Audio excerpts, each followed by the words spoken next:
નમસ્કાર વિદ્યાર્થી મિત્રો, હું નરેશ સર સ્વાગત કરું છું આપનું મારી યુટ્યુબ ચેનલ સ્ટાર એજ્યુકેશનમાં. ધોરણ 12 વિષય તત્વજ્ઞાન એટલે કે ફિલોસોફી.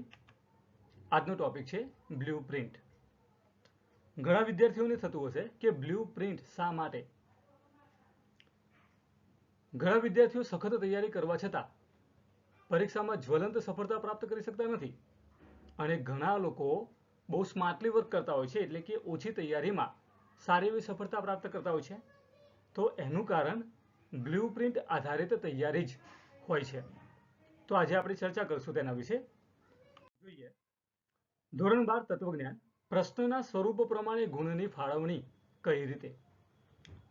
તમારું જે પ્રશ્નપત્ર વિદ્યાર્થી મિત્રો હોય છે એમાં કુલ 5 વિભાગો આપવામાં આવેલા હોય છે, જેમાં વિભાગ એ, વિભાગ બી, વિભાગ સી, વિભાગ ડી અને વિભાગ ઈ હોય છે. પ્રશ્નોના સ્વરૂપ વિશે વાત કરીએ તો વિભાગ એમાં હેતુલક્ષી પ્રશ્નો હોય છે, એટલે કે વૈકલ્પિક પ્રશ્નો કે જેની અંદર 4 વિકલ્પો પૈકી કોઈ એક સાચાનો તમારે જવાબ આપવાનો હોય છે. બીની અંદર અતિ ટૂંકા પ્રશ્નો હોય છે, સીમાં ટૂંકા પ્રશ્નો, ડીમાં લાંબા પ્રશ્નો અને ઈમાં નિબંધ પ્રકારના પ્રશ્નો હોય છે. દરેક વિભાગ દીઠ પ્રશ્ન દીઠ ગુણ, પ્રશ્નોની સંખ્યા અને કુલ ગુણ વિશે આપણે વાત કરીએ તો એ વિભાગમાં પ્રશ્નોની સંખ્યા હોય છે 10, જેમાં દરેક પ્રશ્ન 1 ગુણનો હોય છે, એટલે કે કુલ ગુણ 10 થશે. વિભાગ બીમાં પ્રશ્નોની સંખ્યા 10, જેમાં દરેક પ્રશ્ન 1 ગુણનો હોય છે, એટલે કે કુલ ગુણ 10 થશે. વિભાગ સીમાં કુલ 11 પ્રશ્નો છે, જેમાં દરેક પ્રશ્ન 2 ગુણનો રહેશે, એટલે કે કુલ 22 થશે. વિભાગ ડીમાં કુલ 11 પ્રશ્નો છે, જેમાં એક પ્રશ્ન 3 ગુણનો રહેશે, એટલે કે કુલ ગુણ થશે 33. વિભાગ ઈ 5 પ્રશ્નો હશે, જેમાં દરેક પ્રશ્ન 5 ગુણનો રહેશે, એટલે કે કુલ ગુણ થશે 25. તમારા પ્રશ્નપત્રમાં કુલ 47 પ્રશ્નો પૂછાશે અને તમારું પ્રશ્નપત્ર જે છે એ 100 ગુણનું રહેશે. સમય વિશે આપણે વાત કરીએ એટલા માટે જરૂરી છે કે ઘણા વિદ્યાર્થીઓનો પ્રશ્ન હોય છે કે 3 કલાકમાં પ્રશ્નપત્ર પૂરું થતું નથી, ઘણું છૂટી જાય છે, બાકી રહી જાય છે. તો એટલા માટે ટાઈમ મેનેજમેન્ટ ખૂબ જ અગત્યનું છે. જ્યારે પણ વિદ્યાર્થી મિત્રો તમે બોર્ડની પરીક્ષા આપવા માટે જાઓ છો ત્યારે તમારી પાસે ઘડિયાળ હોવી જરૂરી છે, અથવા તો જો ક્લાસમાં ઘડિયાળ લગાવેલી હોય તો તમારે સમયાંતરે તેના પર નજર નાખવી ખૂબ જ જરૂરી છે, કે જેથી કરીને તમારી પાસે કેટલો સમય વધ્યો અને તમારે કેટલું લખવાનું બાકી છે તેના વિશે ખ્યાલ આવે. જોઈ લઈએ આપણે કે કયા વિભાગ દીઠ આપણે કેટલી મિનિટ ફાળવીએ તો પ્રશ્નપત્ર આપણું 3 કલાકમાં પૂર્ણ થઈ શકે. વિભાગ એમાં કુલ 10 પ્રશ્નો હોય છે અને વૈકલ્પિક હોય છે, કે જેમાં 4 વિકલ્પોમાંથી એક પસંદ કરવાનો હોય છે, તો એના માટે 10 મિનિટ ઇનફ છે. એવી જ રીતે વિભાગ બી 20 મિનિટ, વિભાગ સી 30 મિનિટ, વિભાગ ડી 45 મિનિટ અને વિભાગ ઈ 75 મિનિટ, એમ કરીને કુલ 180 મિનિટ. 3 કલાકના સમયમાં તમારું પ્રશ્નપત્ર પૂર્ણ થઈ જશે. તમારી પાસે જે સમય જે છે એ હવે બોર્ડના નિયમ પ્રમાણે 3.25 કલાકનો હોય છે, પણ એમાં જોઈ લઈએ કે 3 વાગે તમારું પ્રશ્નપત્ર જે છે, તમારો બોર્ડનો સમય જે છે 3 વાગ્યાનો હોય, તો 3 વાગ્યાથી લઈને 3:15 સુધી માત્ર તમારે પ્રશ્નપત્ર જે છે એ વાંચવાનું હોય છે. તમારે જે આન્સર શીટ આપવામાં આવેલી હોય એમાં વિગતો ભરવાની હોય છે અને 3:15 થી લઈને 6:15 એટલે કે એ 3 કલાક સમય દરમિયાન તમારે લખવાનું હોય છે.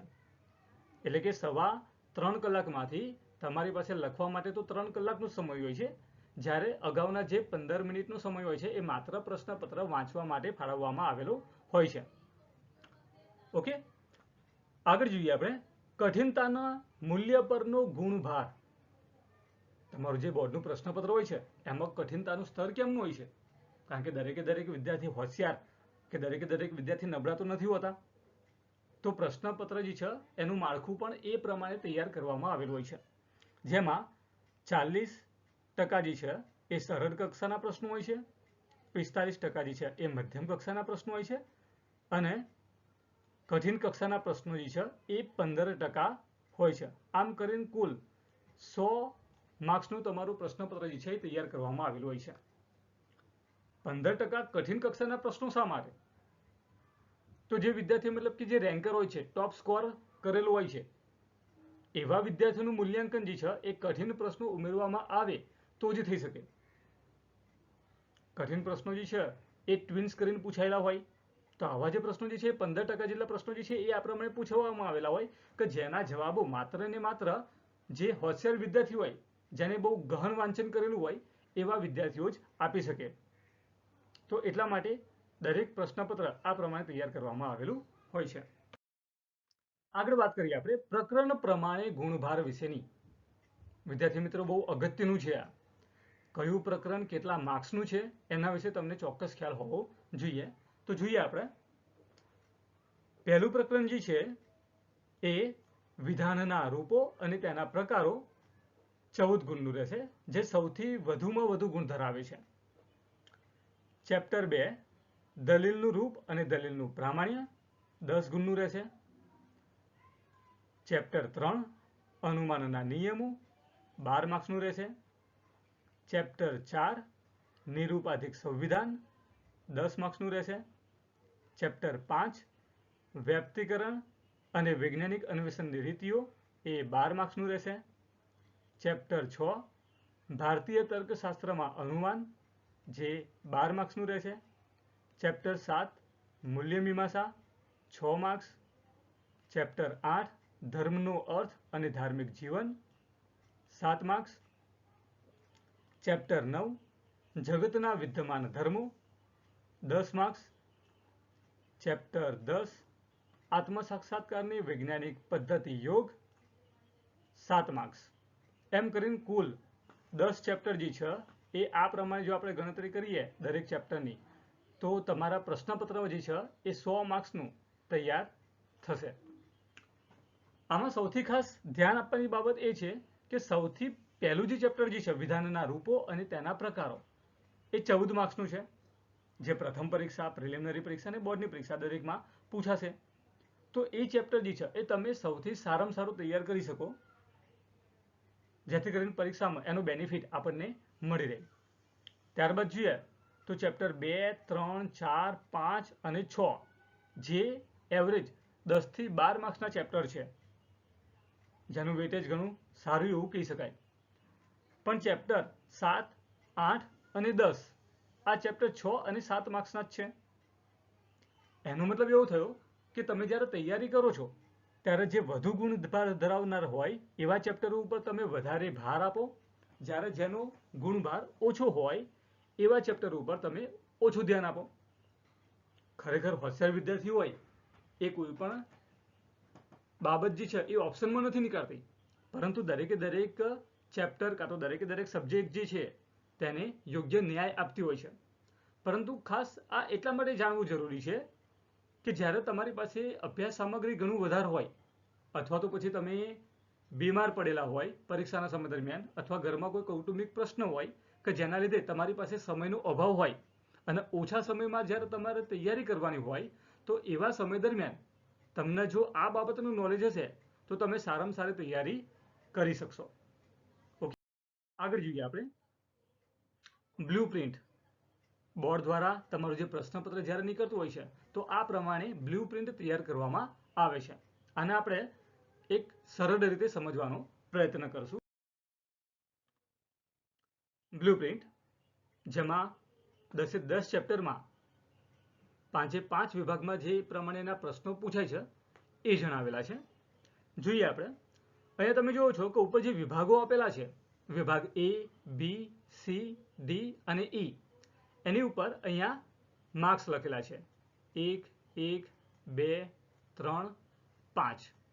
એટલે કે એ વિભાગ જે છે એની અંદર પૂછાતા પ્રશ્નો જે છે એ 1 માર્ક્સના હોય છે. B વિભાગમાં પણ 1 માર્ક્સના પ્રશ્નો હોય છે. C વિભાગમાં દરેક પ્રશ્ન 2 માર્ક્સના હોય છે. D વિભાગમાં 3 માર્ક્સના અને એ વિભાગમાં દરેક પ્રશ્ન 5-5 માર્ક્સના હોય છે. ચેપ્ટર વાઇઝ વાત કરીએ તો ચેપ્ટર 1 કે જેમાં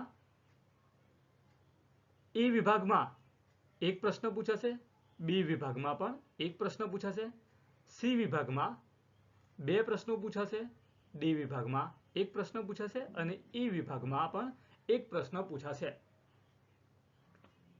તો તમે જુઓ અહીંયા કે એક પ્રશ્ન જે 1 માર્ક્સનો છે, 2 પ્રશ્ન જે 2 માર્ક્સના છે એટલે કે 4 માર્ક્સ થશે, એક પ્રશ્ન જે છે અહીંયા 3 માર્ક્સનો જે છે વિભાગ ડીમાં અને ઈની અંદર એક પ્રશ્ન જે છે એ 5 માર્ક્સનો છે. એટલે કે ચેપ્ટર 1 કુલ 14 માર્ક્સનું થશે. એવી રીતે આપણે જો બીજા ચેપ્ટરની વાત કરીએ તો એમાં પણ એ પ્રમાણે જ છે, પરંતુ એમાં ખાસ ધ્યાન રાખવાની જરૂર એ છે કે એમાં વિભાગ સી જે છે એમાં કોઈ પ્રશ્ન બીજા ચેપ્ટરમાંથી પૂછાતો નથી. એટલે જ્યારે પણ આપણે તૈયારી કરીએ ત્યારે આપણે ખ્યાલ હોવો જોઈએ કે બીજું ચેપ્ટર જ્યારે તમે તૈયાર કરો છો તો વિભાગ સીમાંથી એમાંથી કોઈ પ્રશ્ન પૂછાવાની શક્યતા નથી. તો એવી રીતે જો આપણે ચર્ચા કરીએ તો અહીંયા 9મું ચેપ્ટર જે છે વિભાગ સીમાં એમાં પણ તમે જોઈ શકો છો કે કોઈ પ્રશ્ન પૂછાતો નથી. વિભાગ ડીની વાત કરીએ તો એમાં અહીંયા તમે જોઈ શકો છો કે 7મું ચેપ્ટર જે છે એમાં પણ કોઈ પ્રશ્ન પૂછાયો નથી. અને અહીંયા તમે જોઈ શકો છો કે વિભાગ ઈની અંદર ચેપ્ટર 3 અને 4 તેમજ 7 અને 8માં અને ચેપ્ટર 10માં વિભાગ ઈમાં કોઈ પણ પ્રશ્ન પૂછાવાની સંભાવના નથી. એટલે તમારી સીધી તૈયારી જે છે એ અહીંયા બચી જશે. તો આ પ્રમાણે આપણે જ્યારે સ્માર્ટ વર્ક કરશું તો તમે ઓછી મહેનતે સારામાં સારી તૈયારી કરી શકશો. વિભાગ એ જે છે એમાં 1 માર્ક્સના પ્રશ્નો પૂછાય અને દરેક ચેપ્ટરમાંથી તમે જોઈ શકો છો કે એક પ્રશ્નો પૂછાય છે. એટલે કે કુલ પ્રશ્નો જે છે એ 10 થશે અને ગુણ પણ કેટલા થશે તો 10 થશે. એવી રીતે બી વિભાગ જેમાં દરેક પ્રશ્ન 1 માર્ક્સનું છે એમાં પણ દરેક ચેપ્ટરમાંથી 1 પ્રશ્ન પૂછાશે. એટલે કે કુલ 10 પ્રશ્નો પૂછાશે અને એના પણ ગુણ કેટલા છે ટોટલ તો 10 માર્ક્સ છે. એવી રીતે વિભાગ સીની અંદર 11 પ્રશ્નો જે 22 માર્ક્સના છે. વિભાગ ડીમાં 11 પ્રશ્નો કુલ પૂછાશે જે 33 માર્ક્સના છે. વિભાગ ઈમાં કુલ પ્રશ્નો જે છે એ 5 પૂછાશે જે 25 માર્ક્સના છે. એટલે કે કુલ તમારા પ્રશ્ન પત્રની અંદર પ્રશ્નોની સંખ્યા રહેશે 47 જ્યારે કુલ ગુણ થશે 100. જોઈએ આપણે આગળ બ્લુપ્રિન્ટ. હમણાં જ આપણે બ્લુપ્રિન્ટ વિશે વાત કરી તો તમને પ્રશ્ન થશે કે હા વળી આ શું આવ્યું. તો અહીંયા તમે જુઓ કે section wise all questions count analysis એક એનાલિસિસ કરવાનો પ્રયત્ન કરેલો છે. દરેક ચેપ્ટરની અંદર જે પૂછાવા લાયક પ્રશ્નો હોય છે વિભાગ એ બી સી ડી અને ઈ તો એનું કેલ્ક્યુલેશન્સ તમે જે મતલબ કે પુસ્તકમાંથી વાંચો છો અથવા તો પછી નવનીત અથવા તો પછી અપેક્ષિત જેમાંથી તમે વાંચો છો એમાં જે કુલ પ્રશ્નો આપેલા છે એનું એક કેલ્ક્યુલેશન કરેલું છે સમજવા માટે કે અંદાજિત કેટલા પ્રશ્નો આપવામાં આવેલા હોય છે કે જેથી કરીને તમે ઓલ ઓવર જ્યારે 10 ચેપ્ટર તમે તૈયાર કરો છો તો દરેક વિભાગ વાઇઝ લગભગ કેટલા પ્રશ્નો હોય છે કે જે તમારે તૈયાર કરવાના રહેશે એના વિશે તમને સ્પષ્ટ અહીંયા ખ્યાલ આવશે. જોઈએ આપણે સમજવાનો પ્રયત્ન કરીએ. તમે જોઈ શકો છો અહીંયા કે વિભાગ એ પહેલું ચેપ્ટર જે છે એ 14 માર્ક્સનું છે. જેમાં વિભાગ એ વિશે વાત કરીએ તો લગભગ 18 પ્રશ્નો જેટલા એના થતા હશે. એવી રીતે વિભાગ બીમાં લગભગ 20 પ્રશ્નો જેટલા થતા હશે. વિભાગ સીની અંદર 19 + 10 = 29. આવું શા માટે તો એટલા માટે કારણ કે વિભાગ સીની અંદર પહેલા ચેપ્ટરમાંથી પ્રશ્ન 1 અને પ્રશ્ન 2 એમ અલગ અલગ પૂછાય છે. એટલે કે 21મા નંબરનો પ્રશ્ન જે છે એ પણ હશે અને 22મા નંબરનો જે પ્રશ્ન જે છે એ પણ ચેપ્ટર 1માંથી હશે. એવી રીતે આપણે વાત કરીએ તો વિભાગ ડીની અંદર પણ લગભગ તમે જોશો તો પહેલા ચેપ્ટરમાંથી 10 પ્રશ્નો જે હશે કે જે વિભાગ ડીના હશે અને વિભાગ ઈના લગભગ 7 જેટલા પ્રશ્નો જે છે એ તમારે તૈયાર કરવાના રહેશે. તો આ પ્રમાણે લગભગ એક એવરેજ નીકળવો જોઈએ તો પહેલા ચેપ્ટરમાંથી વિભાગ એ બી સી ડી અને ઈમાંથી કુલ 84 જેટલા પ્રશ્નો જે છે એ તમારે તૈયાર કરવાના રહેશે. એવી રીતે તમે અલગ અલગ ચેપ્ટરો વાઇઝ તમે જોઈ શકો છો કે બીજા ચેપ્ટરની અંદર તમે જોશો તો એમાં વિભાગ સી જે છે એમાં કોઈ પ્રશ્ન તૈયાર કરવાની જરૂરિયાત નથી. પણ છતાં પણ તે સિવાયના વિભાગોમાં જ્યારે તમે કરશો તૈયાર તો લગભગ 37 જેટલા પ્રશ્નો જે છે એ તમારે તૈયાર કરવાના રહેશે. એવી રીતે અલગ અલગ ચેપ્ટર વાઇઝ એનું એનાલિસિસ કરવામાં આવેલું છે. તમે પ્યુઝ કરીને શાંતિથી તમે આને નિહાળી શકો છો. નીચે અહીંયા તમે સમજવાનો પ્રયત્ન કરો ગ્રાન્ડ ટોટલ વિશે. તો વિભાગ એ જે છે એમાં દરેક ચેપ્ટર વાઇઝ જે પ્રશ્નો આપેલા છે એનું કુલ કેલ્ક્યુલેશન જે છે એ અહીંયા 180 થશે. વિભાગ બી જે છે એમાં દરેક ચેપ્ટર વાઇઝ જો કેલ્ક્યુલેશન કરવા જઈશું તો 202 જેટલા પ્રશ્નો નીકળશે. વિભાગ સી જેમાં 1 થી 10 ચેપ્ટર જે છે એનું કેલ્ક્યુલેશન કરશું કે એમાં જેટલા પણ પ્રશ્નો તમે તૈયાર કરશો તો એ લગભગ 164 જેટલા હશે. વિભાગ ડીમાં લગભગ 94 જેટલા અને વિભાગ ઈની અંદર 28 જેટલા પ્રશ્નો છે. એવી જ રીતે આ બાજુ જે છે એ કેલ્ક્યુલેશન કરેલું છે ચેપ્ટર વાઇઝ એનાલિસિસ કરેલું છે કે પ્રશ્નોનું. તો આ પ્રમાણે જો ગ્રાન્ડ ટોટલ તમે મેળવવા જાઓ તો લગભગ 10 ચેપ્ટરની અંદર 5 વિભાગોના થઈ લગભગ 668 જેટલા પ્રશ્નો જે છે એ તમારે તૈયાર કરવાના રહેશે. આ માત્ર એક અંદાજિત ખ્યાલ છે કે જે વિદ્યાર્થીઓને લગભગ સમજ પૂરી પાડે કે વિદ્યાર્થીએ કેટલી સ્પીડથી તૈયારી કરવાની જરૂર છે. ઘણી વખત પરીક્ષાના અંત સમય સુધી વિદ્યાર્થીઓ તૈયારી શરૂ નથી કરતા, પરંતુ આ પ્રમાણે એક કેલ્ક્યુલેશન એમના મગજમાં હોય તો વિદ્યાર્થી વહેલી તકે તૈયારી શરૂ કરી શકે કે મારે હજુ આટલું તૈયાર કરવાનું બાકી છે. તો એ પ્રમાણે ટાઈમ મેનેજમેન્ટ પણ એ વિદ્યાર્થીઓ કરી શકે. અહીંયા તમે છેલ્લી લાઈનમાં તમે જોઈ શકો છો કે અહીંયા ક્વેશ્ચન્સ નંબર આપેલા છે 27 અને 31 અને અહીંયા તમે જોઈ શકો છો કે અહીંયા સ્ટાર કરેલો છે એટલે કે ફૂદડી કરેલી છે. અહીંયા પણ તમે જોઈ શકો છો કે વિભાગ સી ની અંદર ફૂદડી કરેલી છે.